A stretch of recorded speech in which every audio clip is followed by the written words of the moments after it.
This is Greg with GirderMusic.com, and you are listening to Wild Man and Steve.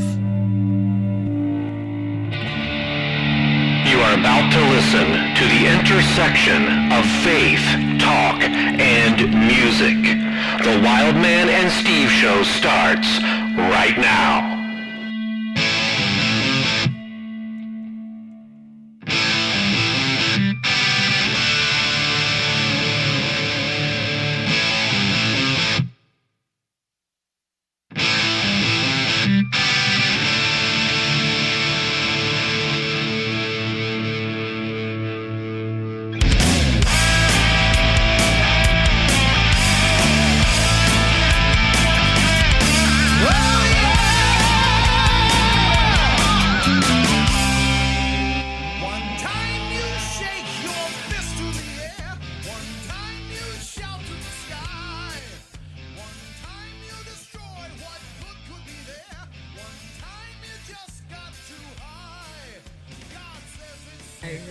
I love your sticker on your computer. All right. Okay. The guitar with the crown. Yes. Actually, my son helped design that, so that was the first iteration. We've kind of updated it now, but that was the first iteration of that. So yeah. So we're here with Abby Alexander. So this is really, really cool. You opened up the Harmony Music Fest this year. So congratulations on being the opening slot. That is very, very cool. So tell us a little bit about how you got into music. I mean, I heard your set and you were telling the crowd kind of your musical background, but how did tell us how you got into that? Yeah, for sure. So my parents were firm believers that every child should learn one musical instrument.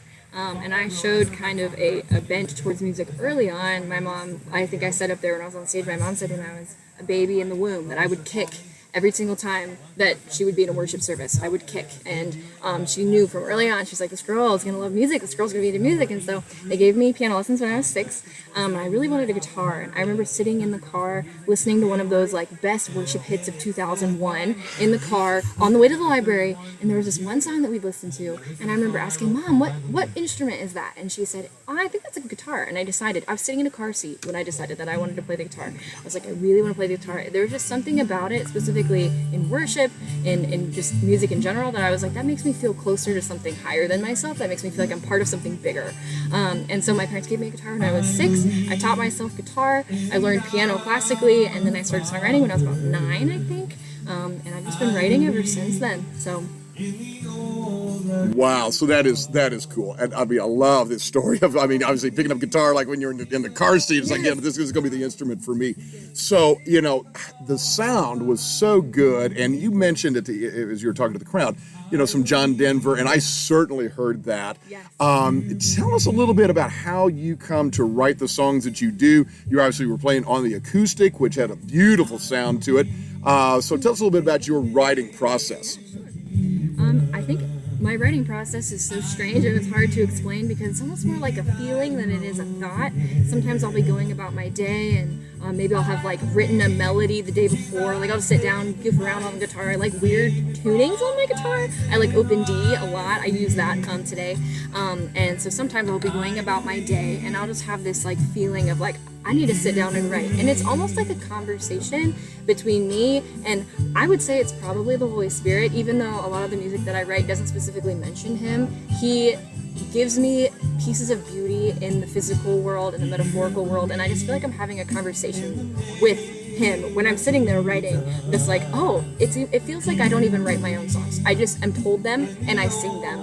And that is the biggest honor, that's the biggest privilege. I get just to sit in my room and listen to this song that already existed before me, and I just think that's beautiful.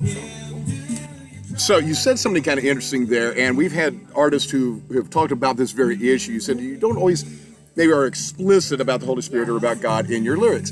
And some artists are very explicit. That's the way they want to approach it. We want to be as explicit and in your face with Jesus as possible. Others say, hey, we want to slide in under the radar and be a little bit more subtle, getting into people's lives. So tell us, what are you wanting to accomplish with your music, and how are you wanting to do it? It definitely sounds like it might be in that more subtle, under the radar kind of way. So talk to us a little bit about that. Yeah, for sure. So I grew up on Switchfoot and Need to Breathe a lot, and that's something that they did. Specifically, John Foreman is a genius, and I remember just listening to his lyrics and being like, oh my word, I've listened to this song a million times. I never realized he's talking about creation, or oh, I never realized he's talking about salvation, or like all these things. And so I think I reached probably about 12 when I was like, I want to start writing things that are glorifying to God, but that anyone could listen to and want to keep listening to it, whether they're a believer or a non-believer, and maybe wake up one day and realize what I'm talking about, or realize what life I'm living. And so a lot of my writing comes from, I would say, wholesome principles, and that's my goal. My goal is to write wholesome music. My goal is to be writing real, authentic music that sounds like a conversation between me and someone else, or I like to come up with stories. I'm a big storyteller. Some people have termed me as a troubadour. I don't know if I would call myself as such, but I like that term a lot. But I just like to write stories about people and about like beautiful stories that they have, and you can kind of sense somewhere in there's this overlap, like overarching theme of good, whether that's good action, good feeling, good growth, good character development. It's just this like idea of good, and I mean, you can't have good apart from God. You can't. So that's kind of my goal, is to continue writing stuff like that anyone would listen to and be like, there's something bigger here than her. There's something bigger here than the story she's telling. So. Wow, that is cool. In fact, I think we heard right here on the Wild Man and Steve show the name of your record label. When you become so famous and you start your own label, it's going to be called Wholesome Music. I think that would be a great name for a record label. So you were telling the crowd a little bit, you got an EP coming out. So tell us a little bit about that and how people are going to be able to access that and when that's coming out for you. Absolutely. I am so excited about this. It's the first thing I've ever recorded. I have an EP of 5 songs that I've written probably within the past 3 years. I've been recording since the beginning of the summer. And it will come out on October 22nd, Lord willing. October 22nd on Spotify and Apple Music. It's getting really close. It's getting in those phases of being extremely close, and a lot of them have different themes. I don't even know if there's an overarching like theme of the album, but I'm just really excited because it's my favorite personal original songs that I've written are on there. So I'm so excited to get it out to the world. Absolutely. So tell the fans, where can they find Abby Alexander online, social media? Where's the best place for folks to connect with you? Perfect. Right now, Instagram is the best way to connect with me. I have a personal Instagram page, and then I have a music Instagram page. And the music page, I look at it a lot. So if you ever want to check out my music and contact with me, it's that Abby Alexander Music. And then I think that's really the only thing. I'm working on a website right now, which is really exciting. That will probably launch at the beginning of 2022, so that people can get a hold of me that way if they have inquiries or want to get access to my music. I'm hoping maybe to do merch soon as well, because some of my friends are like, we want hat to wear things with your lyrics on. I'm like, that's awesome. So that will be coming soon, but right now Instagram's the best way to get hold of me. Fantastic. So you heard it there, folks. It's that Abby Alexander on Instagram. Look for a website coming in 2022. We got some music coming out. And I got to say, for all you fans of really good, well-crafted songs, she's a songwriter. She's a song singer. And so what I just heard today, if you like John Denver, if you like classic folk music, it's just beautiful stuff. So be sure to check out Abby Alexander. Abby, it's really great to have you on the show. Thank you so much. Thank you so much. I really appreciate it so much. Thank you guys.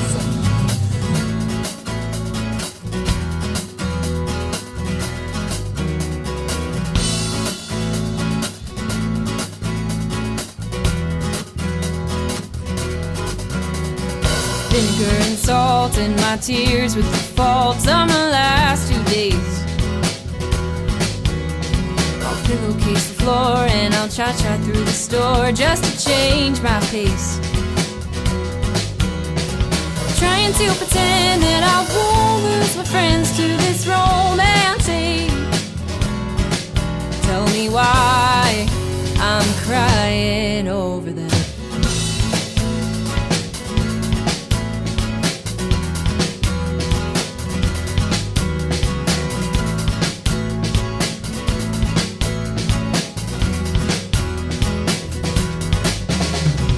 Find myself lost in a 5-pound crayon box. Am I green or gray? Do we even know the colors that we show till we're used up anyway? Looking for the blue, 'cause it's all I wanna do. Yeah, so we are so glad to have the Birdsongs back with us. Those of you who may remember last year's series podcast we had on the Harmony Music Festival. We are so blessed to have the Birdsongs, and actually we only had a couple of birds last year, but now we got the whole flock. So we're really excited to have everybody. So perhaps we could just do a quick around the table, just give us your name and what you do, all the things maybe that you do in the group, because they're certainly multi-instrumentalists and obviously uber talented musicians. So give us your name and what you do in the band. My name is Benjamin Birdsong. I play mainly guitar, but also some fiddle and mandolin, do a bit of songwriting and a lot of singing. Hello, my name is Philip Birdsong, and I play drums, guitar, and sing. I'm Colleen Birdsong, and I mainly play the bass, but a little bit of a little bit of mandolin and violin and background vocals. I'm Timothy Birdsong. I play keys, electric guitar, and bass. Not at the same time, though. Sometimes. So one of the things that obviously we notice is that you all have the same last name, which obviously suggests a family connection here. So we heard a little bit of the story last year from you guys, but maybe tell us a little bit more. Maybe a couple of the other members can talk to us. How did you guys get into music? Did you all kind of come at it at the same time growing up, or a couple of people in the family did it and the others were like, hey, that's cool, I want to be a part of that action? So I don't know who wants to go first, but tell us a little bit of your story. My dad grew up in Arkansas, influenced by just the South, and then moved to Southern California, a whole different world, and that's where he got into kind of drugs, alcohol, and rock and roll, and was listening to very, very heavy music. And so when Christ marvelously saved him, transplanted him to Seattle, Washington, he met our mother and had us as kids, and he thought music was going to take a back seat. It was going to be, not a part of his life, almost something he had to give up for the sake of Christ. But then it's a God's sovereign plan that his kids all play rock music and love it and do it to glorify God. So I think it's kind of a present to my dad. And I know there's a lot of people who feel the same way, that you can glorify God in heavy music. So we're definitely on board. Yeah, absolutely. Yeah, I started playing music when I was about 4.5, and it's one of those things. I wasn't good at anything, but I just loved music, and I think that's kind of, God made a space for that. So not good at math or anything else, but music just kind of came naturally. It was weird. And so even as we started to play music, there already was something there that I enjoyed about music, and then it just kind of blossomed into what it is today with kind of all the facets of what music can do. But I think the coolest thing is it can be a great vehicle for the gospel. So whether you're shredding on an 8-string guitar and having a smile on your face in the middle of a mosh pit praising Jesus, or going to a Bill Gaither show or whatever, anything in between, the gospel is the same. The vehicle changes, and I like a heavy vehicle every now and again. Yeah, I like it. I have to say, I think that this might be the first time in the history of anything recorded where the phrase mosh pit and Bill Gaither were used in the same sentence. We were there. It was really funny. We did, back in the day, we kind of cycled through like bluegrass, and then bluegrass with drums, southern gospel, country rock, to kind of what we do now. But we went to some Bill Gaither type things, or some Southern Gospel events, and we were the only ones who afterwards, when we put our headphones, we'd be listening to like Demon Hunter and Disciple, and finding all these old rock bands. And what's funny is the other kids were doing the same thing, so they get into jam sessions and be playing like old Leonard Skinner and weird stuff, and so we're like them. They all like this music. So, well, I remember this from last year, and I heard it in your set again today. You snuck in a little smoke on the water there, in a miss. And so, seriously, how do you go about approaching your live set? There's electric, but then there's mandolin. There's the fiddle, right? And you've got again just some of the sounds that you talked about enjoying. You really bring that eclectic mix to the stage show. So how do you go about actually constructing a set list and what you're going to do on stage? We come by it honestly, for sure. I mean, that is kind of the thing. It's, we get up here and we crank it up and we rock out, but then it's almost like a flashback for us to go back and grab acoustic instruments and just kind of jam out. So yeah, I think we probably have taken a hit in marketability, because our CDs, you send it to somebody to review, and they're like, what happened on track 4? We had like heavy stuff going on, and then But I think there are a lot of people who it just maybe broadens their horizons, helps them love other people.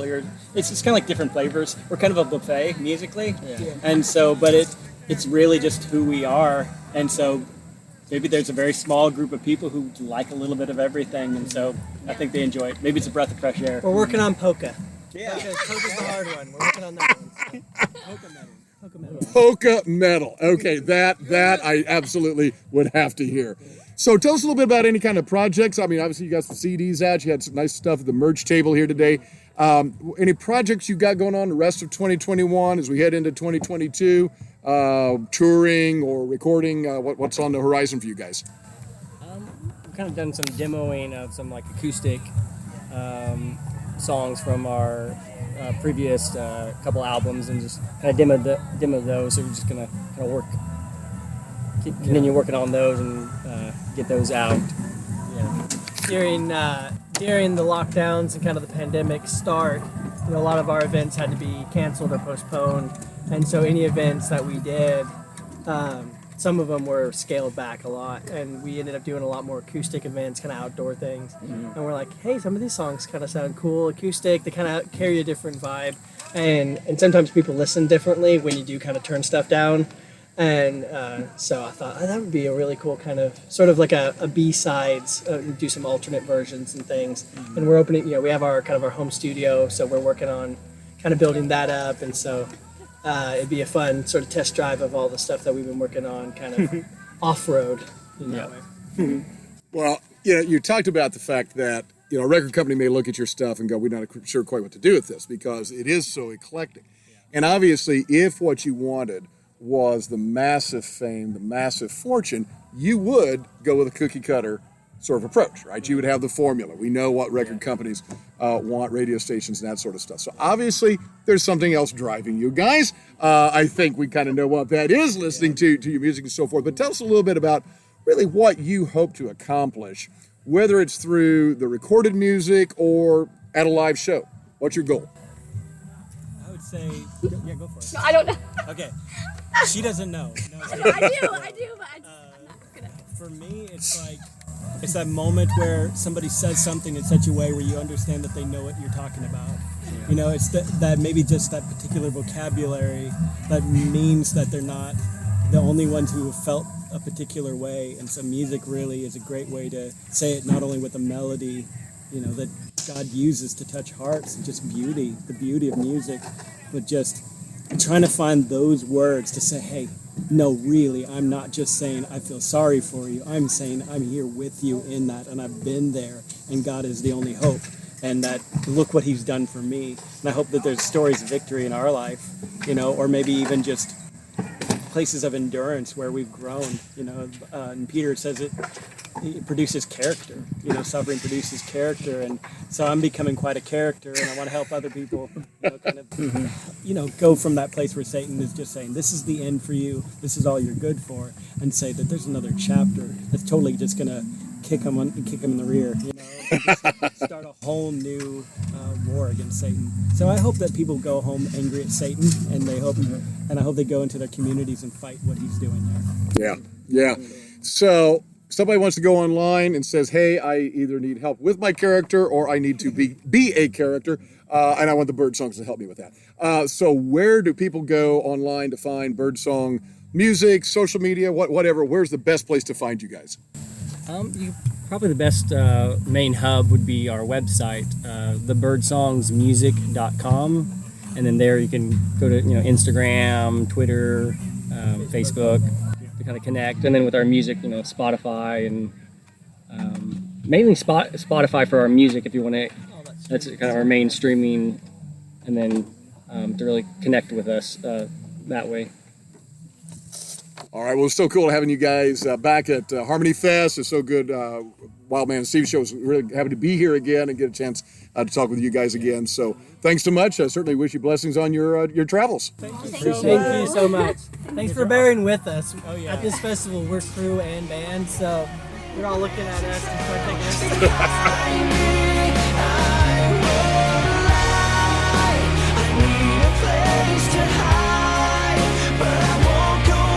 Inside, I will wait for you to come and find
So we're here at the Harmony Music Festival. We got David Dunn with us. David's going to be going on a little bit later, so we have an opportunity to catch him and talk with him a little bit.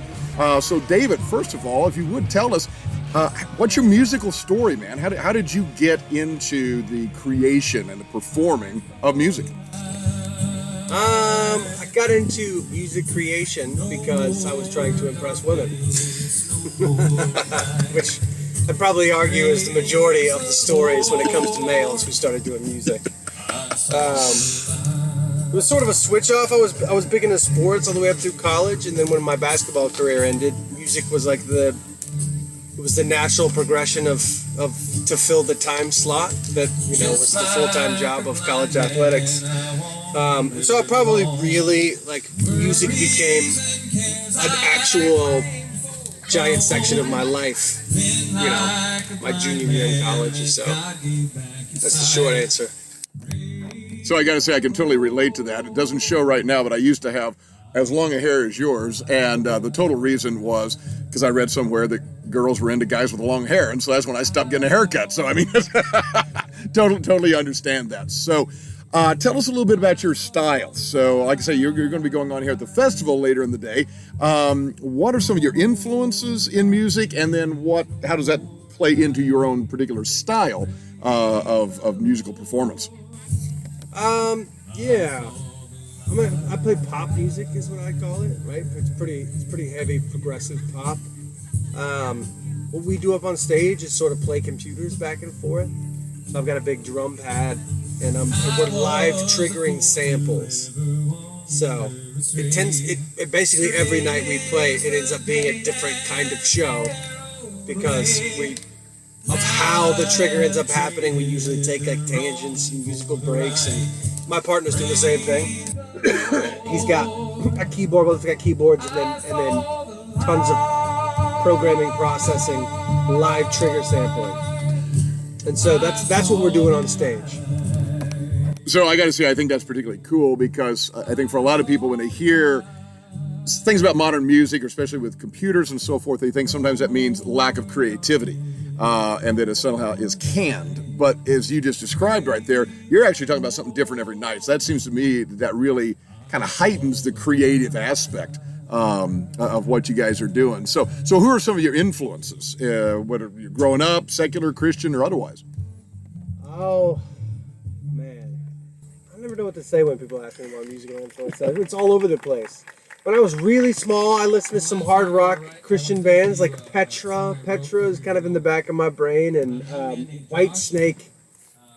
That was when I was really young, and there was a country phase. I'm from Texas originally, so when I was 15, all I ever listened to was Tim McGraw and George Strait. How did I end up getting into pop? I don't know. It's just a natural progression.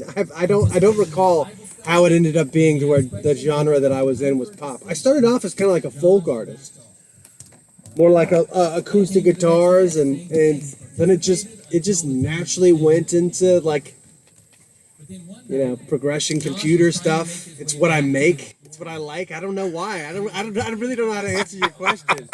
You heard it there, kids. So if you start off with Petra, you might up listening to George Strait, and then you'll end up in pop. That is absolutely hilarious. And I got to say, my wife and I used to live in Texas. We loved our time in Texas, and huge George Strait fans, huge Petra and Whitesnake fans as well. So you are totally talking my language here. So talk to us a little bit about what kind of music you have out there. Are there any projects that you're working on at the moment? What does the rest of 2021 heading into 2022 look like for you? Yeah, lots of music out there. Just type my name in and it'll pop up with more music than you'll want to listen to probably. I am working on a new project right now. And I'm self-producing this one, so that's my first go at a full. I've done partial co-production stuff, but I'm literally self-producing this entire record, which has been exhausting, creatively exhausting. I am rolling back a little bit now that we've talked about my previous musical influences. I wrote a bunch of country songs, and by that I mean more like storytelling. a little bit more organic, and so a lot of that's going to go on this new record. It'll be a mix mash of like heavy programming, pop, and almost like Willie Nelson folk. So it's going to be a wild record, but I'm pretty stoked on it. Some of the best songs I've ever written, I think, are going to be on this project. Well, that is fantastic. And at some point, we're going to come back here and talk about, when that might come out or what your projected time for that to come out is. And, I wish I knew. We'll never get to done. So tell us a little bit about how you see marrying those kinds of sounds and music with Christian music, Christian lyrics, and so forth. Back in the day, that you mentioned Petra, we've had the guys from Petra on the show, and they talk about the fact that they got a lot of pushback. Back in the late 70s, early 80s, there was a lot of pushback from the church and Christians who would say, you can't play that kind of music. Now, here we are in 2021. I think a lot of that has gone away. You don't have some of that kind of pushback maybe as much as you used to. But how do you see folding in the Willie Nelson / more computerized, all the stuff that you've talked about? How does that really fit in with what you're trying to accomplish with your Christian message in your music? Yeah, here's the way I think about that: is art is art, and it's the conduit for whatever you have to say. So what do you have to say? Conduit, I mean like electricity, right? You can have good and bad conduits. You can have copper, which is a great conduit and relays your message really well, or you can have plastic, which is a lousy conduit and it doesn't relay your message really at all. So, Christian, not Christian, everybody is saying something with their music, and it's important to attempt to say it well. And so what I would say is especially with this project, what I'm really trying to do is not wreck songs. Is I'm writing about things that I care about, that I think are important. Mostly has to do with me and my relationship with other people, and me and my relationship with God. Those are like the typical things that are most of my life. And so I'm literally trying to not wreck songs. I'm very good at wrecking songs. Write a really good song, and then I get in the studio and I let's throw all the coolest stuff that we could think of, and it ends up just neutering and making the music terrible. And so that's the main thing that I'm focused on now is I think these songs are great. I'm gonna try really hard not to ruin them because I'm trying to be creative and go over the top in the studio. I love that. I love the respect for the song, but also, as you were saying, with the stories, you talk about relationships with other people, your relationship with God. And, at the end of the day, I think those are the songs that people want to hear. I mean, we love sharing stories. That's when people get together. We share stories about relationships. And so I think that's why people really dig that. Now, you said we could put your name in Google and a lot of stuff's going to come up. Is there a particular place that you would really direct people to, social media or website or anything like that? Yeah. I mean, if you want to listen to music, then you can go to Spotify or Apple. And if you want to find my socials, my website's David Dunn Music, and it's got a list of pretty much the only social I pay attention to anymore is Instagram. Occasionally Facebook for the most part, though. If you want to holler at me, Instagram is the best place to do it at. David T. Dunn. All right, David T. Dunn on Instagram and David Dunn Music on the web. David, we're certainly looking forward to hearing you later on today, so I know it's going to be great. It's great talking with you, man. Thanks. What the church is, it's not only a building, just like worship, it's not only a feeling. Grab a seat, hear the lesson, come the fount of every blessing, check it off, yeah, it's good enough. What the church is, it's not just a building, the church is eyes. Stained glass, plate past, open up the 93. Hymnals, altar calls, the words are up on the screen. Anything to persuade and retain, no empty seats. If you're hurt, take a shirt, this is church, see you all next week.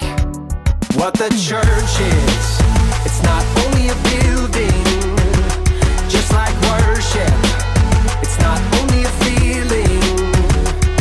Grab a seat, hear the lesson, come the fount of every blessing, check it off, yeah, it's good enough. What the church. So I'm happy to be able to talk with John Hayes. He just finished a set at the Harmony Music Festival, and it was really solid. and we're appreciating him sitting down with us, giving it a little bit of his time because, man, he put it out. He is exhausted, and it's a hot day, so a lot of music in the background. You can still hear the festival going on, so we're going to try to have this interview over the top of that. So, John, tell us a little bit about how you got into music in the first place. Yeah, if you hear some baby cooing in the background, that's my daughter Charlie. She's 7 months old, so hopefully she won't disrupt. But yeah, I got into music. Honestly, it started when I was about 11 years old. It was 5th grade in elementary school. My brother had been learning how to play guitar, and I decided if he's going to play guitar, I got to learn how to play guitar because this is too cool. So he's about 5 years older than me, so I started taking took guitar lessons, and it was kind of natural for me, man. It wasn't like a per thought thing. Oh, let me try to write songs now. I literally picked up the guitar, learned my first 4 chords, and started writing songs immediately. So I've been kind of writing and then performing since I was like about 11 or 12 years old. So, wow, that is, so many artists will talk about that. You know, it's a family connection, parents, brother, sister, somebody like that to really gets them into it. What would you describe as your style, or if you want to even talk about your influences, what kind of built into you to make you the artist that you are today? Influences are a lot easier to answer than style because I'm still very much in my formative years, so kind of figuring out where my niche is. So definitely singer-songwriter would be the closest genre because it's very, very broad. But I take influences from everything from like indie folk to like Americana roots rock to like alternative rock to, I mean, bluesy jazz stuff, everything. So biggest influences for me are John Mayer, Switchfoot / John Foreman, and then Need to Breathe, all that kind of stuff. So kind of that circle of influences, yeah. What is so cool is you talk about all those different genres, really. You think about how the Christian faith is able to take in everything, because let's be honest, God is ultimately creative. And so he is the ultimate creator. We're created in his image. And so all these different styles can really communicate the gospel. Tell us a little bit about what you're trying to do with your music in terms of the message or ministry, if you consider it that. Maybe you don't, but what are you trying to do with your music? Yeah, I think I've gone through several different evolutions with my purpose for this. In the beginning, when I was a kid, I was very much straightforward of like, I want to do Christian music. That's what I want to do. As I got older, I think I kind of wanted to be cool. So then I wasn't so sure. But even as I matured more, I kind of realized like I wanted to be able to put all of who I was out, like a one-for-one reflection, and not over-capitalize one part of my life over another part. So, I mean, I love Jesus. Like, I've been saved by the gospel. Like, that's a huge part of who I am. And I want the gospel to come out in my music, and I want to make sure I'm faithful with those things to where I don't bury the talent sort of thing. And then Christ is like, you did it all for vain reasons, and it's kind of pointless, right? So I definitely don't want to do anything in vain, but I also don't want to do the CCM thing of like, no, you can only ever talk about God in cliches sort of thing, and that's it, right? Like, I want to be able to do a one-for-one reflection of who I really am, to where my reflection is, my music is a reflection of who I am completely, not just my relationship with Christ, which, you know, it encapsulates everything, but there's also different flavors. My relationship with my wife, thinking deeply about life and about art and about like pain and sorrow and struggle, all this different stuff. So I think a lot of my music ends up taking a prayerful kind of approach anyways, but I don't feel this thing of like, I have to make sure God is in every single song by name, right? It's like I could be just talking about creation itself or a great moment sort of thing, as well as my relationship with the Lord, you know? So I want to make sure I stay faithful, but I also want to be honest, you know? So. You know, it's so cool because you got your family here, you got 3 little ones, and I'm sitting here thinking it's going to be so cool as they grow up to see and hear Dad, not just the musician and the entertainer, but to see Dad model what that looks like, how his faith really works like leaven through the loaf, you know, just it's working through every aspect of life. And so like you said, you know, with your lyrics, it's different things, but it's life. And that's what Christ has called us to be that salt and light out in the world. So that is fantastic. So tell us a little bit about any projects that you got. You got anything coming out maybe the rest of this year or heading into 2022? Yeah, so right now, I've finally kind of found my groove. Like I said, I've been figuring out my niche and everything, and a big part of that has been kind of figuring my rhythm for putting music out. So right now, I've got about 4 songs out on Spotify, which kind of goes everything from the John Mayer influences, but temporary, kind of the more ambient alt stuff with Rest, and then 2 indie folk songs, Nursery Lie, Until This Is Right. I'm going to keep on trying to put a couple more singles out in 2021, and then keep on doing kind of a single every couple months in 2022, and ultimately, hopefully, encapsulate that in a full length release in 2022 as well. So. That's awesome, man. Says you're clearly keeping busy. In addition to being dad, you're putting out a lot of material there. Yeah. So how would you tell people how to find you online? It's like social media, website? What's the best way for people to find John Hayes? Yeah, so you can look me up at John Hayes Official. That's JONHAYES Official. Once again, JON, there's no H in my name. So I say every single show, John with no H, Hayes Official. That's for Instagram as well as Facebook. And then you can just look up JONHAYES, John Hayes, on Spotify. That's probably the biggest way I could use help right now is follow me on Spotify just to help boost those numbers. So, yeah. That is awesome. You know, there was an old Kenny Rogers song that says, I feel sorry for anyone who isn't me tonight. And I feel sorry for anybody who didn't get to hear you live just now. So, folks, you got to go out there, John Hayes Official. Check out his stuff. Awesome brother in Christ, making some really great music. John, thanks for being with us, man.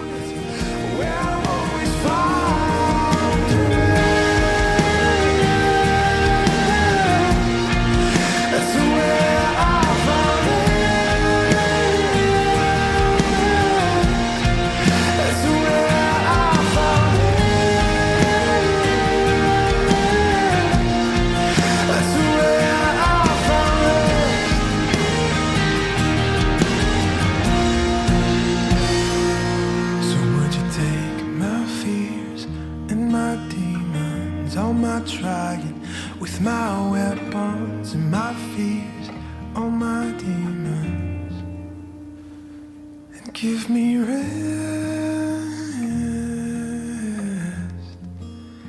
give my rest.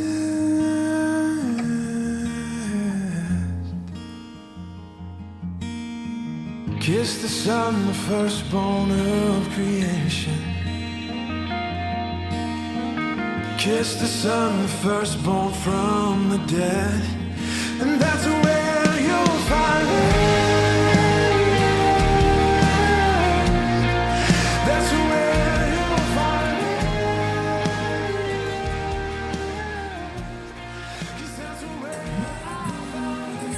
rest. Okay, so we've got a real treat here at the Harmony Music Festival. We've got Mark Umfleet.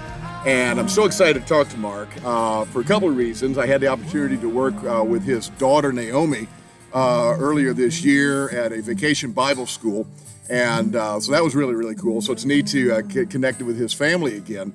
But I'm really excited to talk about his particular style of music, which may be a little bit different for fans of the Wild Man and Steve show. So we're going to get into that. So first of all, Mark, we're glad to have you. And just tell us a little bit about how you got into performing music.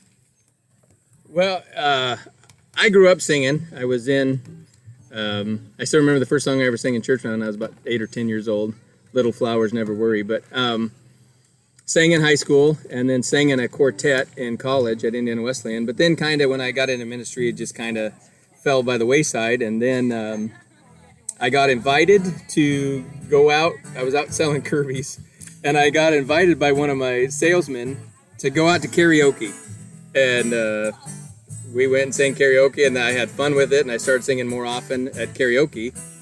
You bought my own karaoke system and a bunch of CDs, and then I moved to be pastor of a little town, Ekalaka, Montana, at Medicine Rocks Church, out in the middle of nowhere. The nearest neighbor was a mile away, and right after we arrived, the paper was advertising a talent show at the county fair. We ministered for 2 towns, Ekalaka and Baker. Ekalaka's about 400 people, Baker's by about 1,200 to 1,800 people. But they were advertising a talent show at the county fair. So I called the number that they had listed, and he said, "Oh, we're already booked. The paper wasn't supposed to run it again, but since you called, we'll let you sing one song." I said, "Okay." So I went in, and I got there, and so this was going to be the first real big public performance in a long time. 1,000 people in the grandstands, and he says, "Okay, you're going to be first." And so I went up there and I sang "Long Black Train" by Josh Turner, and the crowd just erupted. And the next year, before, as they were putting the talent show together, they called me. I didn't have to call them. They called me and they said, everybody who sang last year is in agreement. They want you to do a whole half hour in the middle of the talent show. And so everybody else did one song and I had a full half hour, and everybody said, you need to record. And so that's kind of where that was about 14 years ago. That's where the whole idea of traveling around singing came from. And shortly after I started writing songs, and yeah. Well, obviously with the reference to Long Black Train, this is going to tip audiences off to the style of music. And as we've talked before on the show, and Wildman and I've talked about it, we have much broader taste than solely hard rock and heavy metal, although that's kind of where our deepest heart may lie. But I absolutely love country. I love, kind of the cowboy country. I love the outlaw country. I love a lot of that stuff, especially back in the classic era from, the 50s into the 80s and all that kind of stuff. So obviously you got that kind of sound, and we heard you earlier here at the festival, and you've got such a great voice for that style of music. But tell us a little bit about your music writing. So you say you've gotten into the composition side of things. So how does that going for you? What is that like? How does that look for you? Well, here's the strange thing. I think every song I've written, I have written in the shower. And the joke I say along with that is the problem with writing in the shower is your paper gets wet. But it just I don't know, it just happens that's where it works. And I haven't written a lot, but the song I wrote, I Believe, that I sang today, released to radio and really did well. And we're going to release another one here soon, probably in October, to radio, is one I wrote to honor my wife, and it's titled She's Gone for Good, Now I'm a Better Man. Yeah. And the final bit of the chorus on that says, every time that she's been given the choice of right or wrong, she's gone for good, and now I'm a better man. Because I'm like any typical guy. I've done some bonehead stuff. I've given her reasons to get mad, and but she always chooses right, and yeah. So I love that play on words, and it immediately made me think of the Bride song, Hell No, We Won't Go, to Hell No, We Won't Go. But it's a play on words there, and so I love that. So tell us a little bit about what you're trying to accomplish with your music. I mean, do you see this as kind of a ministry thing in that you're really trying to upfront communicate the gospel of Jesus? Is it more of a subtle thing? Some artists like to come under the radar a little bit. And we've interviewed folks from all ends of that spectrum. And really, I will say all approaches are effective and work for different people. Just curious, kind of what is your goal with your music? I put together a concert of things that I've written, some covers and some old hymns, that from start to finish is a straight up upfront gospel message. It's called The Door. I have an old farmhouse door that sits behind me, and I just walk people around the door using the door to represent relationship with Christ. Have people imagine that it's the door of a place out in the darkness and in dark woods or out on a dark prairie. A single light shines from inside that comes from the glory of Christ, and their proximity to the door, their relationship with the light, defines their relationship with Christ. And so then I use music and spoken word to just clearly lay out all the different relationships that a person can have with Christ, being out in the darkness and not knowing Him, being out in the darkness but being drawn by the circumstances of life to the threshold of grace, to those who are inside in the light as He is in the light, but don't have fellowship with Him. They stand in the presence of Christ, but their focus, their attention is out the window at the things of the world. Their curiosity, and given opportunity, they would sneak out and experiment if they could get away with it. To those who finally are in the light as He is in the light, having fellowship with Him. That's how the concert ends. But then I give an invitation with the song that I was going to finish with there. And on average, 10% of every congregation responds to the gospel. On the way here, I sang in a church in South Dakota. 30% of the congregation responded to the gospel when we gave the invitation about right before the end of the concert. So it's very effective, and that's what I want to do, taking it around Montana is the concert. There's 234 zip codes in Montana that have less than 1,000 in population, and very few, if any, are going to evangelize the lost in these rural places. And so we plan on traveling to, over the next 3 years, getting to all 234 with the concert. And we are convinced our God goal is to reach 10,000 souls for Christ in the next 7 years. So I got to tell you that as much as we are fans of music, we love it, and certainly loved hearing you earlier here today. It's that story right there that really captivates us on Wild Man Steve's show, and I think so many of our listeners, is just seeing what God is doing through music to draw people either to Him for the first time or into a deeper relationship with Him if they've ever been walking there. I love that you're going after those zip codes, like you said, that are less densely populated and may not be the focus of a big church push, and you going out there, and it's exactly what Jesus called people to do. So where can people find you and what you're doing online, social media, anything like that? Where would you direct people to find your stuff? To markumfleet.com. That has most of my concert schedule and talks about the door. You can look me up on Facebook, and you can find the door. I think it's facebook.com/the door concert, I think is the tag on there. Our church is called The Point, and so our website for it is gettothepoint.church, and the 2 is the number 2, get to the point. And those are all the places that you can find me. All right, man. Mark, it's really great to have you.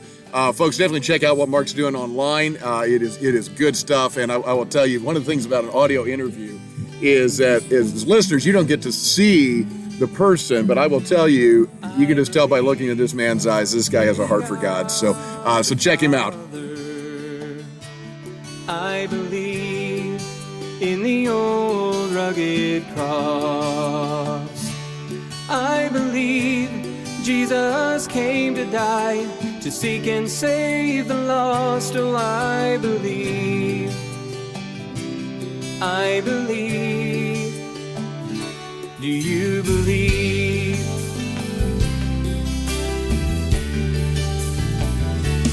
I believe in the name of Jesus. I believe He died and rose again. I believe Jesus paid the price to save me from my sin. Oh, I believe. I believe. Do you believe?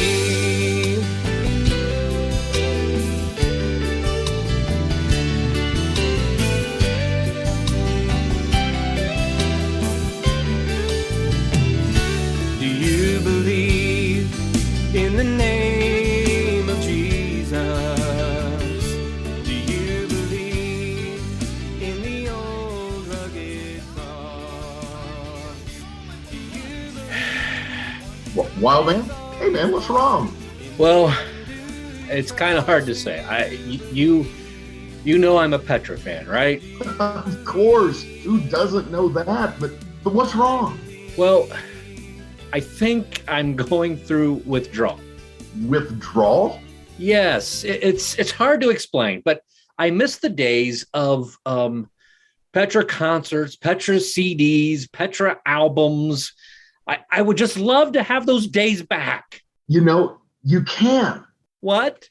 Sure. I mean, even as we speak, Girder Records is having a sale on classic remastered Petra CDs and albums. What? Yeah. Dude, I'm looking at it right now on girdermusic.com. What? Yeah. Dude, Right here, it says they're selling remastered Petra albums. Like, Washes Whiter Than? Oh, Not of This World? oh, Never Say Die? never say die. Oh my goodness. Back to the Street and On Fire? You've got to be kidding. You got to be kidding me. Man, they even have John Schlitt's new band, the Union of Sinners and Saints. What was that? Push the button. Wait, you want me to what? Push the buy button now. You know, I understand what you're saying, but push the buy button now. I'm trying. Push it now. Push the buy button now. Now. Okay, Wild Man, just calm down a bit. Calm down. How do you expect me to calm down? How in the world do you expect me to calm down? Buy your favorite Petra albums now, remastered, complete, with limited trading cards. Click the buy button now at girderrecords.com. Push the buy button now!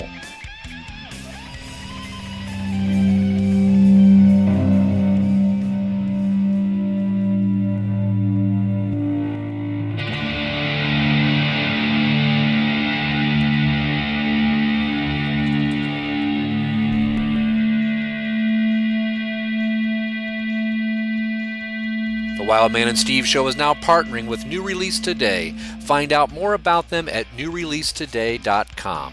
And don't forget to check out our website, where you can also leave us a review at wildmanandsteve.com. Thank you for listening, everybody, and we will see you next time.